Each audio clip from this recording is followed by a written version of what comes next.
You know where you are?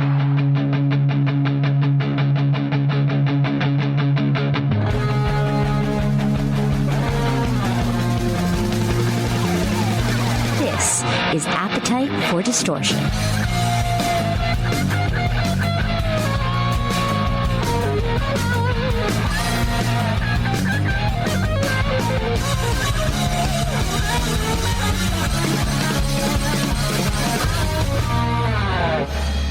Welcome to the podcast, Appetite for Distortion, episode number 473. My name is Brando. Welcome to the podcast, Mr. Billy Sheehan. How are you, sir?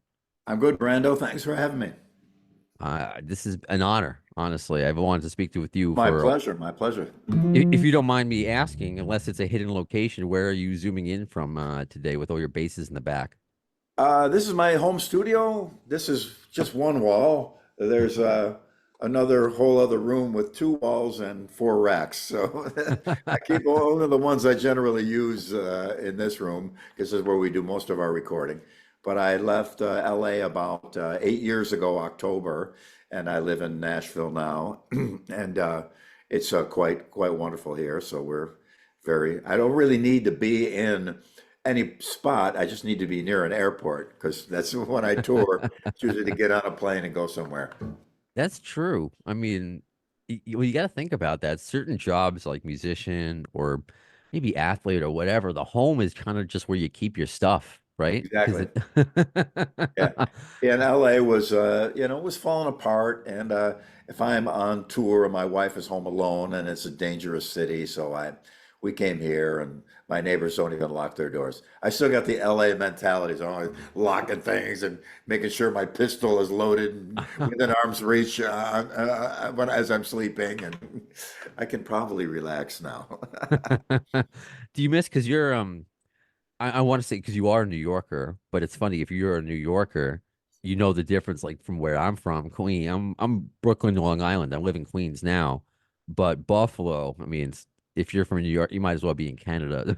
Sorry. Do Yeah, you, we're right across the bridge from Canada there. I used to play in Toronto a lot back in the day, and it was quite a great music scene up there. And before I left for LA in '85. it's I want to sprinkle in just I'm obviously not just a host, I'm a fan. So I'll ask you my questions, of course, but I want to sprinkle in fan questions because I have this opportunity and I want to make sure they have the opportunity too. So it's kind of like a good starting point with Buffalo and up there because Hairband Basement over on Twitter. I'm never gonna call it X, Twitter. Did bass start in Buffalo? Like, why did you choose that over other instruments? Where did that start for you? I love the way it sounded. There was a great local bass player lived right 5 houses from me around the corner, Joe Hesse, and he was like one of the top guys in town and dear friend. And I wanted to be like Joe because he was cool. Drove a Triumph motorcycle and had a beautiful girlfriend and played bass. So I thought, well, those are pretty cool. So bass was I was just drawn to it, and and still am. I always have it with me, no matter where I am. You, Uh, Early stuff of mine was the Yardbirds, Paul Samwell-Smith. And most of your watchers and subscribers may be too young to remember that, but that was the Yardbirds were a band that Jeff Beck, Jimmy Page, and Eric Clapton came from, and their bass player was Paul Samwell-Smith, and he was a big influence on me. And through the years, so many other great players were inspiring to me. So bass is my thing. you know, I just turned 41, so I wasn't alive for the Yardbirds, but working in classic rock, of course, the iconic band, and any chance to mention them because every year is another year separated from just these True. classic artists, and just they need to be brought up because they've influenced everybody today. It's That's a incredible. I'm glad you feel that way. Yeah, because oftentimes I'll start bringing people up and people's eyes glaze over and go, "Who? The Yard? Who?" Because it's a whole different thing. And I'm much older, so just today I reposted a photo of Jimi Hendrix playing in a local club in Buffalo called McVan's before I was old enough to go to a club. But I played that club years later, and it shows a photo of him in his own really low ceiling little club down by the Niagara River that flows between Canada and the USA. And Jimi Hendrix eventually played in Buffalo at the Odd on his own, and that was my first concert ever. So there's a little bit of a connection there with him. Wow. But that was a million years ago. It was in the Pleistocene era, I think. To have Jimmy be your first concert. Oh my God. I've said Pretty amazing. before, my I mean my first rock concert, this will age me, was Eve 6, but my first concert was the Teenage Mutant Ninja Turtles on at Radio City Music Hall. So I don't know. Jimi Hendrix, Ninja Turtles, they're maybe not in the same ballpark at all. But Right on. the kind of this is kind of a nice showcase of where it started and your long career, which is nowhere near finished, despite the fact that Mr. Big seems to be finished. Because we want to talk about the Big Finish live, the live album. Of course, the new album has been out for a bit. 10. Has it settled in that Mr. Big is done? Because I know there was some, which I get. Eric Martin was like, "Oh, maybe should we be done?" Well, maybe. So I mean, has it really settled in, or is there no more? For me, yeah. Yeah, Yeah, absolutely. I love the band. We had a great run, but to put a period at the end of that sentence finally, and that's that. And I loved my years in that band, and we made millions of friends, literally all over the world, and had some great success with it. And we're quite broad in our spectrum of stylistic things, from some thrashy, heavy, fast, loud stuff to Be With You, which I think it's over 100 million views on YouTube by now. But that's pretty cool. wow. But yeah, I'm glad. I'm glad. We had a great run, and I wanted to run over the finish line as opposed to crawl over the finish line. As we know, a lot of bands now, they just don't have the pipes or the physical endurance to do what they did 30 years ago. So fortunately for me, I don't know how it happened, but I'm old, but I gotta play live, and my voice has actually gone up in range recently from doing the right thing with my for my vocal coach instruction and what have you. So yeah, it's we wanted to end on a high note, so that was the whole point. Was there a moment during this final tour, whether it was, I don't know, maybe a pre-show when you guys huddle, if that's the case, or when you're looking out at the crowd to Be With You when they're all singing along this massive hit in front of you, that it just all came flooding back and being like, whoa, look at what look at what we've created. I mean, this is really the end. Was there any sort of moment or moments where that happened? Well, it's almost every show on this last tour, we've had people just roaring and cheering and chanting, and it was touching. It was great. See people in the front row crying and stuff, and wonderful, just great. We have amazing fans. As anybody in a rock and roll band that has any kind of success, without fans, we're nothing. Everything I own comes from a fan buying a T-shirt, a ticket, or a record, or a CD, or download. Everything I own, it comes from that, and I never forget that. And I think it's very important. That is cool. Because some of the people do lose sight of that. That, True. Yeah, I can it's see why. I can see why sometimes, but sometimes you got to say they're going to turn back and get back to ground zero and figure it out. But now since you're a Guns N' Roses centric medium here, yeah, I just wanted to tell you how I discovered the band. If you're interested in that, I would love to hear that actually. That was going to be one of my questions. we were on the. I was on a tour with. I got to be careful so that the blabbermouth and Ultimate Guitar don't twist my words into some hateful thing as they often do. But I was on the Eat 'em and Smile tour with the amazing David Lee Roth, who I love completely, and our security guy was Doug Goldstein. Yeah. You know Doug? I No, I know him well. We're in a little bit of the outs now. Well, long story short, I was working on his autobiography, and then he kind of flaked on me. So that's the Well, he Sure. was anyway. He was a security guy, and it was on our bus. It was me, Steve Vai, Greg Bissonette, Brett Tuggle, our keyboards, Doug, our wardrobe girl, Robin Lemon, maybe about 6 or 8 people on our bus, and we had a great time together. And Doug says, "Yeah, I got this band," and we're like, "Yeah, well, okay, Doug. No, I got this band. You got to come out and see him." And well, but when we get a chance, and I don't even know if he said it was Guns N' Roses because we know they were brand new, so I wouldn't have heard of them anyway. So we used to go to the Troubadour on Santa Monica Boulevard, and Doug said, "Hey, my band's playing," and we were all going to go out on a day off, and yeah, gotta come. So we would sit in the front bar, and it had glass windows, so we could see in to see the band, but it wasn't like deathly loud. So we're going there just to meet girls and drink. We weren't necessarily going out, but I remember seeing them, and Doug said, "You guys got to come on." I go, well, we can hear from here. It's okay. But I remember thinking, hey, these guys are pretty good. These guys, Doug is onto something here. So, and then through the early years, I'd often go to the Rainbow Bar and Grill, and I sat with Axel one night. We had a wonderful conversation. Great guy. Duff and I have had some great conversations as well. Wonderful guy, great bass player, and I just have nothing but positive to say about that band. I'm so pleased with their mind-blowing and very uh, deserved success that they've had. Pretty awesome. It is very cool. You know what? I completely forgot about that with Doug because yes, he did start out as a security guy and did work with Mr. Big. And I remember when I was writing the book with him that he said he really connected with Steve Vai.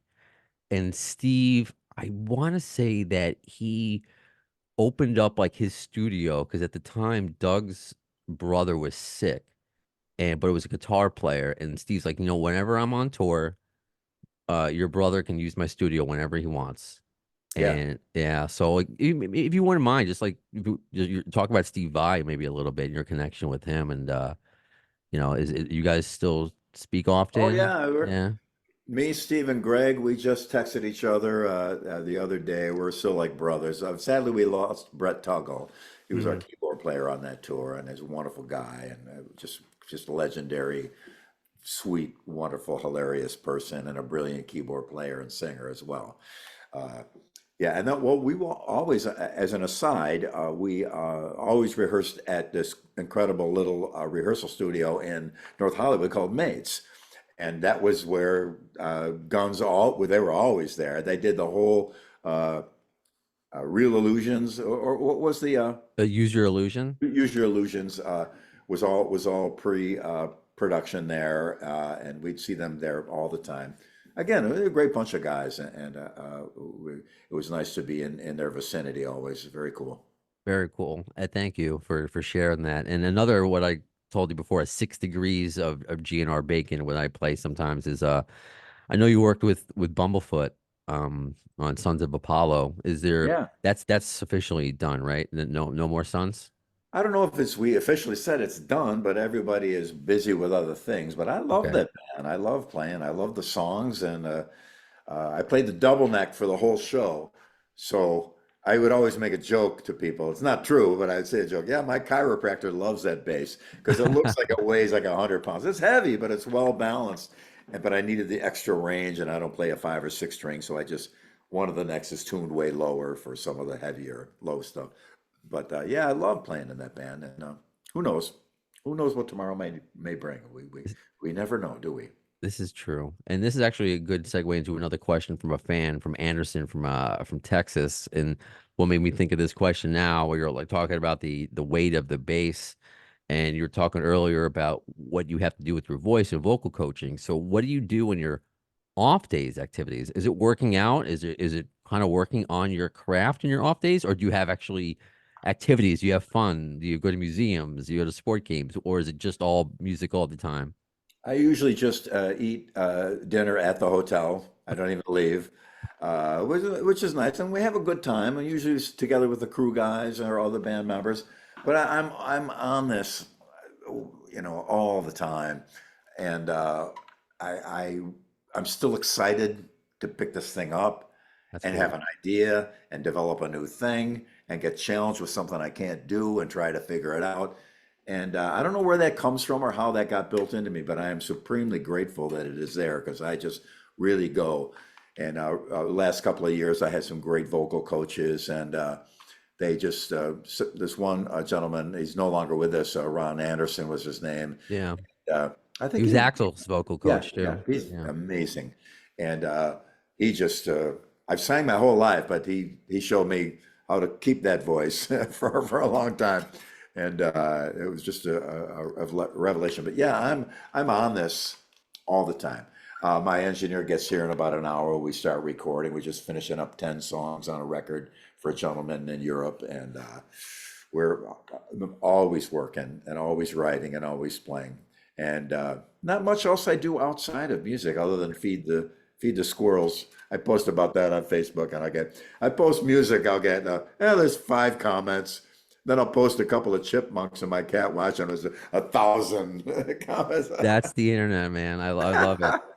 Hilarious. Yeah, that reminds me. We had like 3 squirrels growing up in Baldwin, Long Island, where they would just my mom would feed them when they would always come by, just on the gated door, and it would just be I loved it. But yeah, those kind of like whenever I post about my cats, that those are the things that whatever, it's fine. Yeah.